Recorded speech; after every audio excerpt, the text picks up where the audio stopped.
अस्सलाम वालेकुम। उम्मीद करता हूँ सब भाई खैरियत से होंगे। मैं हूँ राशिद महमूद, आज एक नई ख़बर के साथ। जैसा कि आप प्यारे दोस्तों को पता है कि अगर आप पाकिस्तान या इंडिया या अपनी कंट्री में छुट्टी गुजारने के लिए जाते हैं तो मैक्सिमम आपके पास 6 मंथ से पहले पहले आपको वापस आना होता है। अदर वे आपका 6 मंथ के बाद यूए के अंदर एंट्री मुमकिन नहीं। अगर आप यूए के अंदर एंट्री करनी होती है तो लाजिम आपको कंपनी को दोबारा से outside re entry permit issue करवाना पड़ता है इमिग्रेशन से, तब आप यूए के अंदर एंट्री कर सकते हैं दोबारा।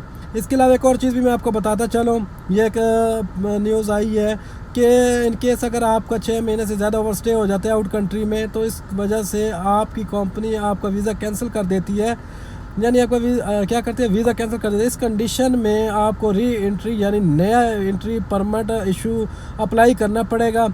फिर अगर आप किसी कंपनी और में अप्लाई करेंगे तो नो इशू। तो इसके अलावा मज़ीद डिटेल भी है कि कौन कौन से लोग जो यूए के अंदर इंटर हो सकते हैं, किस किस वीज़े पे।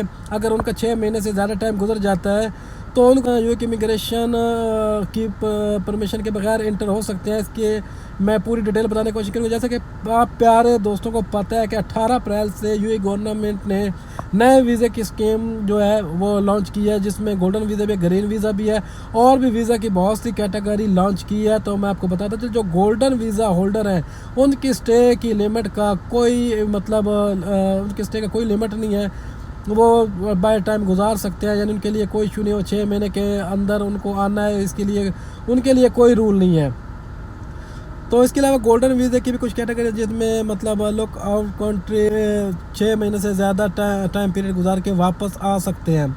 इसके अलावा ये भी बताते चलो, जिनके लोगों के गोल्डन वीज़े उनकी फैमिली वगैरह आउट कंट्री में रहती हैं तो उनके लिए भी कोई मसला नहीं, वो 6 महीने से ज़्यादा टाइम गुजार सकते हैं। इसके अलावा डोमेस्टिक हेल्पर यानी कि जो खादिम होते हैं अरबी लोगों के घरों में, उनके लिए है डोमेस्टिक हेल्पर। वो किसी इमाराती के साथ जाते हैं आउट कंट्री में और स्टडी के मकसद से जाते हैं, किसी के साथ मेडिकल मतलब ट्रीटमेंट के लिए एज ए डोमेस्टिक हेल्पर जाते हैं तो उनका वीज़ा भी 6 महीने कायम दायम रहेगा। अगर उसके अलावा अभी ये भी बताता चलो, डोमेस्टिक हेल्पर तो अगर वो डिप्लोमेटिक या कौंसल मिशन यानी के साथ जा रहे हैं, उस तरीके में भी उनका अम्प्लाई है इनके साथ है, तो उस कंडीशन में भी उनके रेजिडेंस वीज़े हैं 6 महीने से ज़्यादा करामत रहेंगे। उनके लिए इशू नहीं होगा कि 6 महीने के बाद उनको यूएन 6 महीने के बाद एंट्री के लिए कोई मसला मसाइल नहीं बनेगा।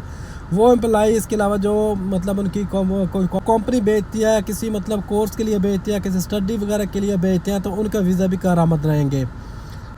6 महीने के बाद वो 6 महीने के बाद भी एंट्री कर सकेंगे। इसके अलावा जो यूए के अंदर स्टूडेंट स्टडी कर रहे हैं उनके लिए भी ये 6 महीने वाला तो कानून है, इसमें कोई नरमी की गई है और वो भी 6 महीने से ज़्यादा टाइम गुजार सकते हैं डिपेंडिंग फॉर कंडीशन। इस पर कंडीशन डिपेंड करता है। अगर आपका दुबई का ETS का वीज़ा है तो एक बार आप लाजमी से कन्फर्म कर लें। तो इसके साथ ही मैं दोस्तों से इजाज़त चाहूँगा, मिलते हैं नेक्स्ट वीडियो में। अगर कोई सवाल पूछना हो तो कमेंट बॉक्स में आप पूछ सकते हैं, क्योंकि लास्ट टाइम ये एक भाई ने मुझसे पूछा था, कमेंट किया हुआ था, तो इसी भी मैंने स्पेशल वीडियो बनाई है। इसके साथ ही अल्लाह हाफ़िज़।